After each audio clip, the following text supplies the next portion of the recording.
একজন বিধবা নারী, একজন বিধবা মা কেমন আমলওয়ালা। এ পর্দার মায়েরা ও অত্র এলাকার বরগুনার মা বোনেরা যারা বাসা বাড়িতে আমার বয়ান শুনতেছো, মা তোমাদের উদ্দেশ্যে এই ঘটনা, তোমাদের উদ্দেশ্যে নসিহতটা আমি শেষবারের মতো বলে যাই। ও আমার এলাকার মা বোনেরা, মা গো, জুলফিকার আলী নকশবন্দি লেখে এক বিধবা মা তার স্বামী যখন মারা যায় তখন তার মাত্র একটা সন্তান। এই মায়ের পার্সোনাল কিছু আমল ছিল। খুতুবাতে জুলফিকার আল্লামা জুলফিকার আলী নকশবন্দি লেখে এই মা 4টা আমল করত, তার 4টা আমল রেগুলার ছিল, কোনোদিন সে মিস করতো না। 1 নম্বর আমল ছিল এই মা স্বামী মরে গেলে তো যা খুশি তাই করতে পারে, একজন বিধবা নারী, কেউ দেখার মতো নাই, কিন্তু এই নারী জীবনে কোনোদিন বেপরদায় চলে নাই। সুবহানাল্লাহ। কোন সবাই বলেন তো আমার মা বোনদের জন্য পর্দা করা সুন্নত না মুস্তাহাব? আরো জোরে কন। হ্যাঁ, পর্দা করা ফরজ। নামাজ যেমন ফরজ, পর্দা করা ফরজ। হজ টাকা থাকলে হজ করা যেমন ফরজ, পর্দা করা ফরজ। রমজান আইলে রোজা রাখা যেমন ফরজ, পর্দা করাও তেমন ফরজ। নামাজ না পড়লে যেমন জাহান্নামে যাইতে হবে, আমার কোনো মা আর বোন যদি পর্দা না করে কই যাইতে হবে? জাহান্নামের আগুনে জ্বলতে হবে। এই মা কখনো বেপরদায় চলতো না। এই জন্য মাকে ডাক দেয়া বলবো, মা ও আমার মা, আমার সোনার মা বোনেরা, শোনো দিয়া মন, নারী হয়ে জন্ম তোমার পর্দা প্রয়োজন। পর্দা হলো দিনের বিধান, মেনে চলো তাই। পর্দা ছাড়া চললে নারীর কোনো মূল্য নাই। মেয়েরা যে মায়ের জাতি, কত যে সম্মান, পর্দা ছাড়া আজ নারী হচ্ছে অপমান। পত্রিকারই পাতা খুললে প্রায় দেখা যায় এসিড নিক্ষেপ, নারী ধর্ষণ, এসব খবর রয়। পর্দা করে চললে নারী পাবে সবার শ্রদ্ধা, শয়তানেরই পোশাক ছেড়ে করো দিনের পর্দা। কথা ঠিক না বেঠিক জোরে কর। এই জন্য আমার মায়েরা পর্দা করো। মা পাকিস্তানের ওই বিধবা মা 1 নম্বর আমল, কখনো বেপরদায় চলতেন না, না খায়া থাকতেন, দিনের পর দিন রোজা রাখতেন। আর এই কারগুজারি উনি ওনার ছেলের কাছ থেকে নিয়েছেন, জুলফিকার আলী নকশবন্দি। তার ছেলেও হাফেজে কোরআন হয়ে আলেম হয়ে গেছে। মায়ের বিবরণ দিয়েছে তার ছেলে। আমার মা জীবনে কখনো বেপরদায় হয় নাই, এটা আমার মায়ের 1 নম্বর আমল। আমার মায়ের 2 নম্বর আমল হলো, আমার মা 5 ওয়াক্ত নামাজ আউয়াল ওয়াক্তে পড়তেন। 5 ওয়াক্ত নামাজ কোন ওয়াক্তে? আউয়াল ওয়াক্তে। দেখবেন আমাদের অধিকাংশ মা বোনেরা যারা নামাজ পড়ে তারাও কিন্তু টাইম মতো পড়ে না, সময় শেষ করে তারপরে পড়ে। ঠিক না ঠিক? অনেকে তো পড়েই না, আর যারা পড়ে তারা টাইম মতো পড়ে না। কিন্তু ওই মা আউয়াল ওয়াক্তে 5 ওয়াক্ত নামাজ পড়তেন। ও আমার মায়েরা, মা গো, কোন মা যদি তাড়াহুড়া কইরা আউয়াল ওয়াক্তে নামাজ পড়া তারপরে রান্না বসাইতে গিয়া তাড়াহুড়া করতে গেছে, 1 ফোঁটা গরম পানি হাতে লাগা পড়ে গেছে, কসম আল্লাহর কিয়ামতের ময়দানে ওই পোড়া জায়গাটুকু শাহাদাতের সাক্ষী দিয়া তাকে জান্নাতে বানায়া দিবে। সুবহানাল্লাহ। কারণ এই পেরেশানিটা করছে কিসের জন্য? নামাজের জন্য। অথচ আমার মায়েরা সকালবেলা রিমোট ঘুরাইয়া শুক্রবার কয়টা বাজে কোন নাটক, কোন চ্যানেলে কোন নাটক, তাড়াহুড়া করে রান্না করে নাটক দেখার জন্য। কথা কয় না? ভারতীয় চ্যানেল দেখার জন্য, স্টার জলসা, জি বাংলা দেখার জন্য। মা ও মা, না না, এইভাবে জীবন কাটাইলে মা গো, এই রূপ ধরা যৌবন জং ধরে যাবে মা। নাকের ফুল থাকবে না, গলার মালা থাকবে না, হাতের বালা থাকবে না, কানের দুল থাকবে না মা, দামি 3 পিসটাও সাথে যাবে না। একেবারে উলঙ্গ কইরা সাদা কাপড়ে মোড়াইয়া তারপরে তোর কবরে শোয়া রাখবে গো মা। তাইলে বলেন তো, মাদের আউয়াল ওয়াক্তে নামাজ পড়ার দরকার আছে না নাই? ওই মা আউয়াল ওয়াক্তে কি করতেন? 5 ওয়াক্ত নামাজ পড়তেন। এই মায়ের আরেকটা আমল, এই মা ডেলি 100 বার দুরূদ শরীফ পড়তেন। কয়বার? তার ছেলে বলেছে আমার মা কোনোদিন দুরূদ মিস করতো না, 100 বার দৈনন্দিন জীবনে 100 বার আমার মা দুরূদ পড়তেন। আমার মায়ের আরেকটা আমল ছিল, 100 বার ইস্তেগফার পড়তেন, তওবা করতেন, আল্লাহর কাছে ক্ষমা চাইতেন। আর 5 নম্বর আমার মায়ের আরেকটা আমল, আমার মা জীবনে পণ করেছে, আমি হাফেজে কোরআন হইলে আমার মা আমারে নিয়ে আল্লাহর ঘর বাইতুল্লাহ হজ করতে যাবেন। সুবহানাল্লাহ। আমার মায়ের স্বপ্ন, আমার তো বাবা নাই, আমার মায়ের জন্য মাহারাম, আমি তার একমাত্র সন্তান, আমি ছিলাম তার একমাত্র অবলম্বন। আমার মা জীবনের ম্যাক্সিমাম সময় যা উপার্জন করতো তা দিয়ে আমার পড়াশোনা করাইছে, হাফেজ হয়ে গেলাম। আমার মা আমার বাবা রেখে যাওয়া কিছু সম্পদ ছিল, তার থেকে কিছু অংশ বিক্রি করে আমার মা হজের নিয়ত করছে। ওই হজের সফরে আমি এবং আমার মা দুইজনে রওনা করলাম। আজব ঘটনা বাবা, আসল কথা এখনো কিন্তু বলি নাই। কি কারামত আল্লাহ দিয়েছে! নারীরা যখন আমলদার হয়ে যায়, একজন মা যখন আমলি হয়ে যায়, কয় 70 জন অলির চাইতেও তার মর্যাদা আল্লাহ তাআলা বাড়ায়া দেয়। সুবহানাল্লাহ জোরে কোন সবাই। এই মা কত বড় আমলদার মা! ছেলেকে নিয়ে, কোরআনের হাফেজকে নিয়ে কাফেলার সাথে হজ করতে গেছে পাকিস্তান থেকে। হজ করতে যাওয়ার পর এই মা বেশিরভাগ টাইম মক্কায় রোজা রাখা আরম্ভ করছে। মা তো দুর্বল হয়ে গেছে, ভালো কিছু খায় না। হাফেজে কোরআন কাফেলার পুরুষদের সাথে বাইতুল্লাহ তওয়াফ করতে যায়, আর তার মারে দিছে মহিলাদের সাথে কাফেলা বাইন্দা তাদের সাথে কোথায় যায়? বাইতুল্লাহে যায়, তওয়াফ করে। হঠাৎ একদিন কাফেলার সব নারীরা আলাদা আসছে বাসায়, পুরুষরা আলাদা বাসায় আসছে, নকশবন্দি লেখে তার কিতাবের মধ্যে। কিন্তু হাফেজে কোরআনের মা, ওই যে বুজুর্গ মা, আল্লাহওয়ালা একজন মা, এই মা রাত গভীর হয়ে যায়, মা তো বাসায় ফেরে না। ছেলে পাগল পারা হয়ে বের হয়ে যায়। আল্লাহ, এই দুনিয়ায় আমার মার কেউ নাই, আমার বাবা নাই, আমার মায়ের কত স্বপ্ন আমার হাফেজ বানায়, আমার মা বাইতুল্লাহ হজ করতে আসছে। আল্লাহ, আমার মা দুনিয়া চায় নাই, আমার মা ইচ্ছা করলে আরেক জায়গায় বিয়ে বসতে পারতো, নিজের যৌবনের চাহিদা মেটাইতে পারত। আমার মা সব জলাঞ্জলি দিল। আল্লাহ, আমি সন্তানের জন্য। আবার আজকে আমার মা বাইতুল্লাহ আসলো, আমার মা আমার নিয়ে দোয়া করতেছে আল্লাহ, কিন্তু আজকে আমার মা ঘরে আসে না। আমার মা না জানি কোথায় হারায় গেল নাকি মারা গেল। ছেলেটা সারা রাত খুঁজলো, কোথাও মারে পায় না। দিনের বেলায় খুঁজে মা পায় না। একদিন যায়, 2 দিন যায়, 3 দিন পার হয়ে যায়, কাফেলার মধ্যে কোথাও তার মারে পাওয়া যায় না, খুঁজে পায় না মা কোথায় গেছে। হঠাৎ কইরা 3 দিনের মাথায় ছেলে পেরেশান। রাত্রিবেলা ওই ছেলে রাত্রিবেলায় তাহাজ্জুদের টাইমে তাহাজ্জুদ পড়ার জন্য যখন উঠছে বের হবে, হঠাৎ দেখে দরজার মধ্যে আইসা দরজার সামনে দাঁড়ায়া ছেলের নাম নিয়ে ডাকতেছে, বাবা দরজা খোল, আমি তোমার মা এসেছি। চিৎকার মেরে কন্যা আল্লাহু আকবার। ছেলে যখন দরজা খুলে দিছে, দরজা খুইলা দেখে ভিতরে তার ছেলে। হঠাৎ মা ডাক দিয়া, কিরে বাবা তুই এখানে কোত্থেকে আসলি? এই ঘরে তো তোর থাকার কথা না। কয় কেন মা? কয় বাবা রে, তুই না আমার আগে আনলি বাইতুল্লাহ থেকে, তুই এখানে কোত্থেকে? কয় না মা, আমি তো আজকে রাতের বেলায় বের হই নাই। কয় বাবা তুই জানোস না, আমি যখন তাহাজ্জুদের নামাজ শেষ কইরা বাইতুল্লাহর হেরেমের মধ্যে যখন আমি একটু জিকির করতেছিলাম, হঠাৎ আমার জীবনে আসছে, আমি দেখি তুই একটা সাদা কাপড় পরে পাশে দাঁড়ায় আমার ডাকতেছস, মা আসো। আমি তোর পিছনে পিছনে আসলাম, তুই নিচে আইসা আমার কলি, মা তুমি উপরে যাও, আমি আসতেছি। কিন্তু উপরে আইসা দেখি তুই উপরে, তাইলে কে আমার আগায়া দিয়া গেল? ছেলে ডাক দিয়া, মা গো মা, আমি যাই নাই, আজকে এই রাতের বেলা আমি ছিলাম না, মনে হয় আমার আল্লাহ কোনো ফেরেশতা দিয়া তোমার ছেলের রূপ ধরায়া তোমাকে আল্লাহ তাআলা তোমার বাসার ভিতরে হারানো মাকে আল্লাহ তাআলা ফিরাইয়া দিয়েছে। চিৎকার মেরে কন্যা আল্লাহু আকবার, আরো জোরে কন্যা আল্লাহু আকবার। হালিমাতু সাদিয়া ডাক দিয়া কয়, ও মক্কার লোকেরা, তায়েফের লোকেরা, ওই জাতের কসম করে কয়, আমি হালিমা এই মোহাম্মদরে দেখার সাথে সাথে পাগল হয়ে গেলাম। অতীতেও যারা বাচ্চা নিছে তারা যদি এতিমের কথা না শুই না, শুধুমাত্র মোহাম্মদের চেহারাটা একটা নজর দেখতো, তাইলে তায়েফের কোন মহিলা মোহাম্মদকে ফালায়া এখান থেকে যাইতে পারতো না। চিৎকার মেরে কোন সুবহানাল্লাহ। এত সৌন্দর্য আমার নবীর চেহারায় যিনি দান করেছেন তিনি কে? আরো জোরে বলতে হবে, তিনি কে?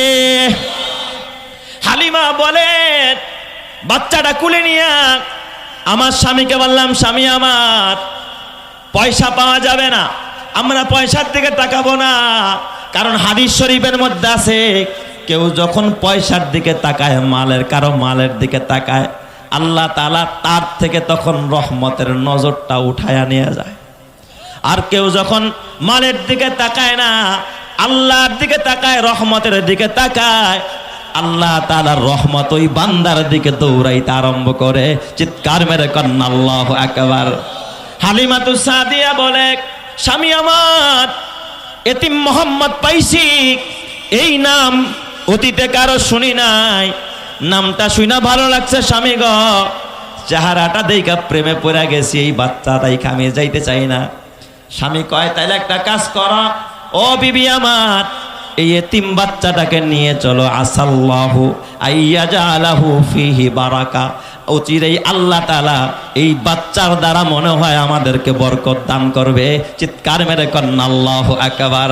তাহলে বলেন হালিমাতুস সাদিয়া আমার নবী মুহাম্মদকে গ্রহণ করেছে পয়সার লোভে না বরকতের আশায়? আরো জোরে বলেন কিসের আশায়?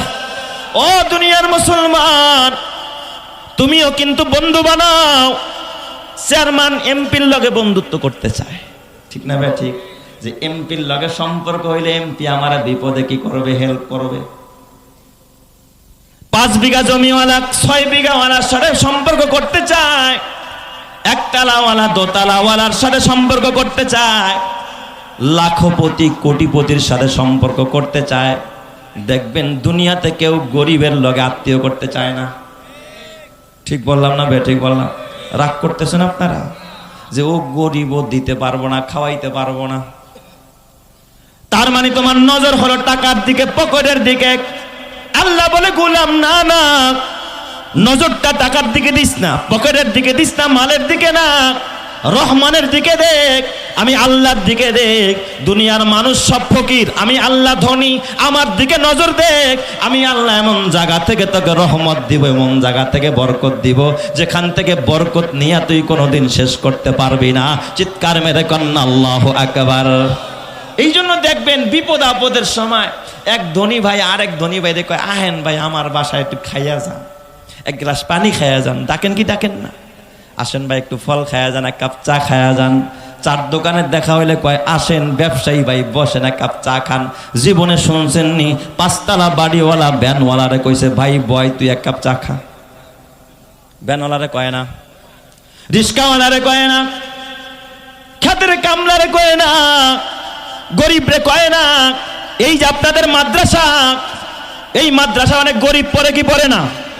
এই কথা বলেন, পড়ে কি না? কলেজ পড়ুয়া ছাত্র, এক দলের সে প্রধান, সভাপতি, সেক্রেটারি, চিন্তা করে ওরে রাখলে আমার ছেলের ভর্তির সময় কাজে লাগবে। ওরে ডাক দিয়া চা খাওয়া, ওরে ডাক দিয়া নিমন্ত্রণ করে তারপরে আপ্যায়ন করে। কিন্তু একদিন তো বললা না মাদ্রাসার একটা এতিমরে বাসায় নিয়ে আজকে আমি খানা খাওয়াবো। আমি ওর কাছ থেকে দুনিয়া চাই না, ওর পকেটের দিকে তাকাবো না। ওর টাকা নাই, পয়সা নাই, ও আমাকে দুনিয়ায় উপকার যদি নাও করতে পারে, কসম আল্লাহর, তুমি না তাকাইলেও আল্লাহ তাআলা নূরের ফেরেশতারা ওর পায়ের নিচে নূরের ডানা বিছায়া দেয়। ওরে যদি একদিন আদর কইরা একটা হাফেজে কোরআন, এই যে আজকে পাগড়ি নিয়ে গেল, এই হাফেজে কোরআনটাকে যদি বলো যে ভাই চল তুই আমার বাসায় চল, ও তোর ঘরের মধ্যে হাঁটবে, তোর বাড়িতে হাঁটবে, তোর খাটের মধ্যে বসবে, কসম আল্লাহর, যেই জায়গায় ওর কদম পড়বে ওই জায়গায় নূরের ফেরেশতারা নূরের ডানা বিছায়া দিবে। কথা ঠিক কিনা? গোটা ঘর নূরে নূরান্বিত হবে। আর গাঞ্জাখোর, বাটপার, চোর আর সিটার, সুদখোর আর ঘুষখোরের ঘরে নিবি, বরকত দূর হয়ে যাবে। কথা ঠিক না ঠিক জোরে কার? এই হলো আমাদের হালাত। হালিমাতুস সাদিয়া ডাক দিয়া বলে স্বামী আমার টাকা চাই না, পয়সা চাই না, এই বাচ্চাটারে এতিমটারে পালতে চাই বরকতের আশায়। সুবহানাল্লাহ বলেন না সবাই?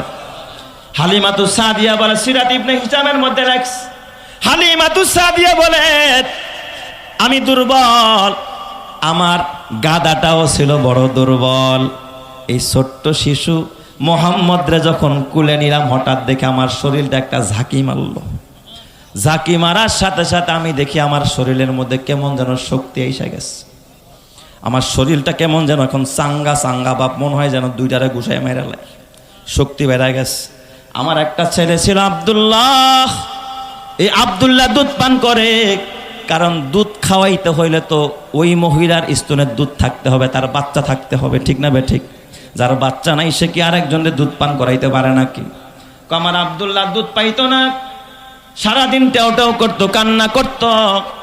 কিন্তু এই আখেরি জামানার পয়গম্বর মুহাম্মদ রে কোলে নেওয়ার সাথে সাথে আমার যে স্তনগুলো একেবারে শুকানো ছিল, মোহাম্মদকে কোলে নেওয়ার সাথে সাথে আমি তাকায় দেখি আমার স্তন দুইটা দুধে ভরপুর হয়ে গেছে।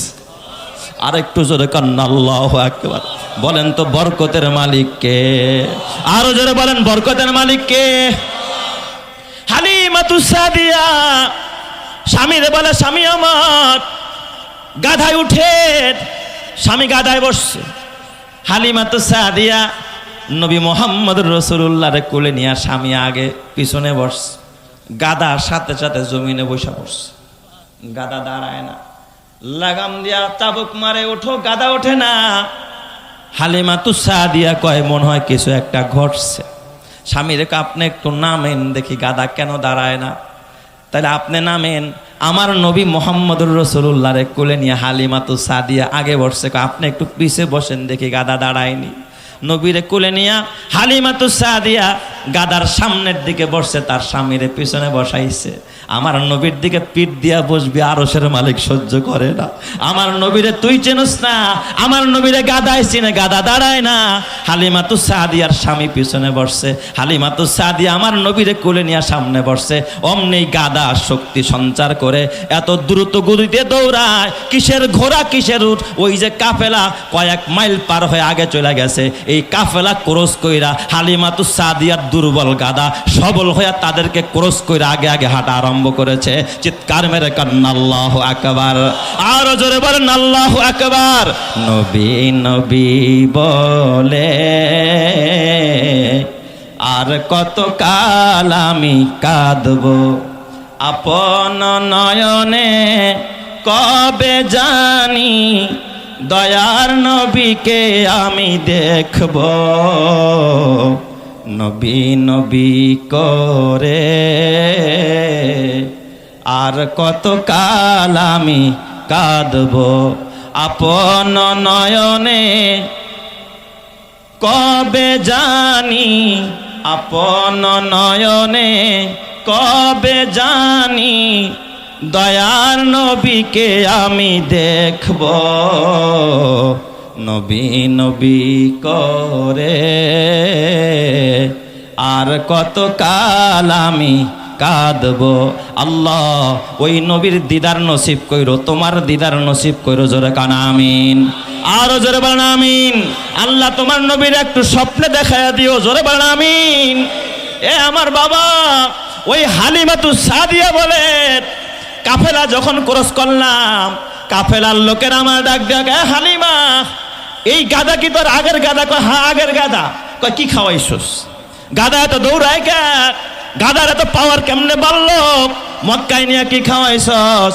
গাদারে কোন সুই দিছস, কোন ইঞ্জেকশন দিছস, কোন মেডিসিন গাদারকে তুই সেবন করাইছস? হালিমা ডাক দেয়া কয়, এ কাফেলার লোকেরা, ও সাদ বংশের লোকেরা, এটা আমার গাদার কারামতি না, আমি হালিমার কারামতি না, আমার স্বামীর কারামতি না। এটা হলো যে ইয়েতিম বাচ্চা মোহাম্মদ রামে কোলে নিয়েছি, এটা হলো ওই কুরাইশি সন্তান মোহাম্মদের কারামতি। চিৎকার মেরে কান্না আল্লাহু আকবার। আরো জোরে কান্না আল্লাহু আকবার। আমার নবীকে নিয়ে হালিমা যখন বাসায় চলে যায়, হালিমাতুস সাদিয়ার একটাই মাত্র পেশা, কিছু বকরি ছিল, বকরিগুলোকে মাঠে চড়াইতো, ঘাস খাওয়াইতো, বাচ্চা হইতো, বিক্রি করতো, দুধ দহন করতো, বাজারে বিক্রি করতো। হালিমার একটা মেয়ে ছিল, নাম তার সীমা। সীমারে কয় যা বকরি নিয়ে যা। কিন্তু সীমা এই যে বাচ্চা মোহাম্মদ আমার নবীকে কোলে রাখে, আমার নবীকে কোলে নিয়ে সব সময় আদর করে। সীমা একদিন তার মা ডাক দিয়া কয়, সীমা তাড়াতাড়ি করে এখন মোহাম্মদের নিয়ে বসে থাকলে হবে না, বকরিগুলো না খায় রয়েছে, তাড়াতাড়ি যা। কয় মা না না আমি যাব না। কয় তুই যদি না যাস তোর ভাই কুরাইশি ভাই মোহাম্মদ না খায়া থাকবে। যখন এই কথা বলছে, সীমা কয় তাইলে আর দেরি করা যায় না, আমি এখন তাড়াতাড়ি যাই, আমার ভাই না খায়া থাকবে, এটা আমি সহ্য করতে পারবো না। জোরে কম সুবহানাল্লাহ। সীমা ডাক দিয়া কয়, মা ও আমার মা, একটা কাজ করো, তাইলে আমার ভাই কুরাইশি ভাই মোহাম্মদরা আমার সাথে একটু দিয়া দাও। সুবহানাল্লাহ কইবেন না সবাই? আমার কুরাইশি ভাই মোহাম্মদরে একটু সাথে দাও, আমি ছাগল রে ঘাস খাওয়ামু, আমার ভাইটারে নিয়ে একটু খেলা করুম। মায় ডাক দেয়া কয়, তুই একটা মেয়ে মানুষ, ছাগল শাসন করা কি সহজ কাজ না কঠিন কাজ? এইখানটা দৌড়ায় ওখানটা দৌড়ায়, তুই ছাগল সামলাবি না তোর কোরাইশি ভাই মোহাম্মদের কুলে রাখবি, তুই কেমনে করবি? কয় না মা, যদি আমার ভাই মোহাম্মদের না দাও আমি যাব না। মাকে ডাক দিয়া বলে, মা, ও মা, তুমি তো জানো না আমার কোরাইশি ভাইয়ের মধ্যে কি পরিমাণ বরকত, তুমি জানো না? আমার ছাগল, আমার ভাই কোরাইশি ভাই যদি সাথে থাকে এমন এক জায়গায়, সবাই তো ঘাস যেখানে সেখানে নিয়ে ছাগল বাঁধে, আমি তো মেয়ে মানুষ, পুরুষ মানুষ না, তাদের সাথে পারি না। যায় দেখি ওই জায়গার মধ্যে কোনো ঘাস নাই, কিন্তু আমার কোরাইশি ভাইরে নিয়া ওই জায়গায় ছাগল নিয়ে দাঁড়াইতে দেখি, তাকায়া দেখি, হঠাৎ নজর করে দেখি সব জায়গার থেকে এই জায়গার মধ্যে ঘাসের নজর এখন সবচাইতে বেশি দেখা যায়। চিৎকার মেরে কন্যা আল্লাহু আকবার। বলেন তো এই বরকত আমার নবীর কারণে, কথা ঠিক কিনা? কয় মা, তুমি জানো না, একদিন আমার ভাইরে নিয়ে খেলা করতেছি, হঠাৎ করে সূর্য ডুবে গেছে, ছাগলের খবরে আমার কাছে নাই। আমি চিন্তায় পড়ে গেলাম, না জানি ছাগল বাঘে খায়া বানায় কিনা। ও মা, আমি আমার কোরাইশি ভাই এই মোহাম্মদের চেহারার ভিতরে এত মায়া, ওর চেহারার দিকে আমি তাকায় রইছি, হঠাৎ দেখি বেলা ডুবে গেছে, ভাবছি ছাগলগুলো সব হারায় গেছে। কিন্তু মা গো, আমি হঠাৎ নজর কইরা তাকায়া দেখলাম আমি সীমা যেমন আমার ভাই দুধ ভাই মোহাম্মদের দিকে তাকায় রইছি, আমার সব ছাগলগুলো চতুর্দিক দিয়ে আইসা গোল বৈঠক কইরা আমার দুধ ভাই মোহাম্মদ ইবনে আব্দুল্লাহর দিকে আপলক দৃষ্টিতে তাকায়া তাকায়া কাঁদতেছে। চিৎকার মেরে কন্যা আল্লাহু আকবার। দুরপেশানি নে তেরে कत रूक दरिया कर दिया, दुर्पेशानी ने तेरे कत रूक दरिया कर दिया, दिल को रोशन कर दिया, आँखों को बेना कर दिया, खुद न थे जो राह पर और को हादी बन गए, खुद न थे जो राह पर और को हादी बन गए, क्या नजर थे जिसने मुर्दों को मसीहा कर दिया। चित्कार मेरे कन्ना अल्लाहु আকবার। এ আমার বাবা, এই হালিমাতুস সাদিয়া 2 বছর পর, নবীকে 2 বছরের চুক্তি ছিল, 2 বছর পর আবার মক্কায় নিয়ে যায়। আমেনার কাছে গিয়া কয়, আমেনা, দিতে চায় মন চায় না, মোহাম্মদরে ফেরত দিতে মন চায় না রে আমেনা। আমেনার এখন উল্টা বোঝায়, ও আমেনা, মক্কার আবহাওয়া ভালো না, কয়দিন পর পর মহামারী দেখা দেয়, তায়েফের আবহাওয়া ভালো, গাছগাছালি, গ্রাম্য পরিবেশ, আর 2টা বছরের লেগা তোমার ছেলে মোহাম্মদরে আমার কাছে দিয়ে দাও, আরো 2টা বছর তোমার ছেলেকে ফিরি লালন পালন করতে। আমেনা নবী মোহাম্মদের মায়া ভুলতে পারে না, আরে হালিমা ভুলতে পারে না, পটাইতেছে মা আমেনাকে, গর্ভধারিণী মাকে পটায়। ও আমেনা, আর রাইখো না, দিয়ে দাও, আবারও নিয়ে যাই, চুক্তি অনুযায়ী 2 বছর শেষ, আরো 2 বছরের জন্য চুক্তি করো, তোমার ছেলে মোহাম্মদরে আমার কাছে দিয়ে দাও, আমি আদর দিয়ে সোহাগ দিয়ে তোমার ছেলেকে লালন পালন করব। আর এত বরকত পাইছি এই বাচ্চার ভিতরে। ও আমেনা শোনো, আমার একটা ছেলে আছে আব্দুল্লাহ, তোমার ছেলের হৃদয়টা এত বড় প্রশস্ত আল্লাহ বানায়া দিছে। আমার ছেলে আব্দুল্লাহ একটা সময় দুধ পাইতো না, কিন্তু এই মোহাম্মদের ঘরে আনার পর আমার ছেলে একটা দুধ পান করে, কিন্তু আরেকটা দুধ আমি মোহাম্মদরে পান করাই। আমি বারবার চেষ্টা করেছি ওর দুধ ভাইয়ের দুধের মধ্যে মুখ লাগাইতে, কিন্তু মোহাম্মদ কোনোদিন তার ভাইয়ের দুধে মুখ লাগায় না, সব সময় নিজেরটা পান করে, কোনোদিন ভাইয়ের দুধের মধ্যে মুখ লাগায় নাই। জোরে কোন সুবহানাল্লাহ। ও আমেনা শোনো, আমি আর একটা কথা বলি, আমি মোহাম্মদকে কখনো কাঁদতে দেখি নাই, মোহাম্মদ কখনো কাঁদে না। ক্ষুধা লাগলে বাচ্চারা ট্যাও ট্যাও করে কান্না করে, ব্যথা পাইলে কাঁদে, মোহাম্মদরে কখনো কাঁদতে দেখি নাই। কিন্তু একটা কারণে মোহাম্মদরে কাঁদতে দেখেছি। আমেনা ডাক দিয়া কয়, হালিমা কখন কাঁদতে দেখেছো? কয়, যখন মোহাম্মদের লজ্জাস্থান থেকে কোনো কাপড় সরে যায়, কোনো কাপড় যখন সরে যাইত তখনই শুধু মোহাম্মদরে কাঁদতে দেখেছি, এছাড়া কোনো সময় আমি নবী মোহাম্মদরে কাঁদতে দেখি নাই। চিৎকার মেরে কোন সুবহানাল্লাহ। হালিমাতুস সাদিয়া আবার 2 বছরের জন্য নিয়ে আসলেন। 4 বছর যখন হয়, এই সীমা আমার নবীর নিয়ে আবার বকরি চড়াইতে যায়। সীমা হয়রান হয়ে দৌড়ায়, সামারা ডাক দেখা, মা গো সর্বনাশ। মা কয়, কি হয়েছে মা? কয়, দেখলাম সাদা পোশাকধারী 2 জন মানুষ, আসমানে মাথা জমিনে তার পা, আমার কোরাইশি ভাই মোহাম্মদের ধরে দেখলাম একটা জঙ্গলের মধ্যে শোয়া দিল, তার পুরা সিনাটারে দেখলাম ফেরা ফেললো। ও মা, দেখলাম একটা ঝলমল ঝলমল করে মনে হয় জান্নাতি তস্তরি, জান্নাতি পেয়ালার মধ্যে জমজমের পানি দিয়া কি জানি ধৌত করলো, কি জানি ফিট করলো। আবার ওইটা দেখলাম মোহাম্মদকে আবার সিনার মধ্যে ঢুকে আবার লাগায়া দিল। আমার ভাই বাইচা আছে না মইরা আছে? মা তাড়াতাড়ি আসো। এই দিক দিয়ে হালিমাতু সাদিয়া ঠিক যা দেখে আমার নবীর বক্ষ বিদারণ হয়ে গেছে। ওই 4 বছর বয়স আমার নবীকে আল্লাহ তাআলা, এই সিনাকে আল্লাহ তাআলা জমজমের পানি দিয়া ধুইয়া এই সিনার মধ্যে ঈমান, তাকওয়া, মোহাব্বত, ভালোবাসা, ইস্তেকামাত সব কিছু দিয়ে আমার নবীর সিনাটাকে আল্লাহ তাআলা একেবারে প্রশস্ত করে দিয়েছে। চিৎকার মেরে কন্না আল্লাহু আকবার। এই কথাটা আল্লাহ তাআলা আমার নবীকে শোনায়, আলাম নাশরাহ লাকা সাদরাক, হে নবী আমার, ওই যে 4 বছর বয়সে একবার সিনাটাকে প্রশস্ত করে দিয়েছি, আরেকবার আল্লাহ করেছে 10 বছর বয়সে, আরেকবার আল্লাহ করেছে ওহী নাজিল করার আগে, কোরআন নাজিল করার আগে, আর চতুর্থবার নাজিল করেছে মেরাজে নেওয়ার আগে। আমার নবী জান্নাত দেখবে, আমার নবী জাহান্নাম দেখবে, আমার নবী সিদরাতুল মুনতাহা ভেদ করবে, আমার নবী বুরাকে চলবে, আমার নবী রফরফে চলবে, আমার নবী যেন ভয় না পায়। এই জন্য আমার নবীকে আল্লাহ তাআলা 4বার সিনাটাকে চাক কইরা এই সিনাটাকে ইসলামের জন্য প্রশস্ত করে দিয়েছেন। যিনি, তিনি কে? আরো জোরে বলেন না, তিনি কে? এরপর আল্লাহ তাআলা 2 নম্বরের নিয়ামতের কথা শোনায়। আপনাদের কষ্ট হবে, আমি কি শেষ করে দিব? আমি আর লম্বা করবো না, অল্প সময় শেষ করবো ইনশাআল্লাহ। আল্লাহ তাআলা নবীকে 2 নম্বরের নিয়ামতের কথা শোনায়।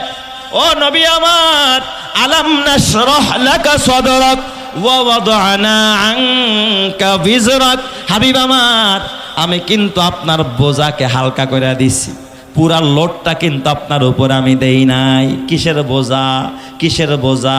কয় আল্লাহ গোটা উম্মত, গোটা জগৎটা এমন এক জাহিলি যুগে আল্লাহ তাআলা তার নবীকে পাঠায়, যেই যুগের মধ্যে একজন বাবা তার নিজের মেয়েকে জীবন্ত মাটির মধ্যে পুঁতে রাখে। এত বড় অন্যায়ের সাথে, এত বড় গুনার সাথে যেই উম্মত, যেই মানুষ জড়িত, এই মানুষগুলোরে কেমনে তিনি হেদায়েতের পথে ডাকবেন?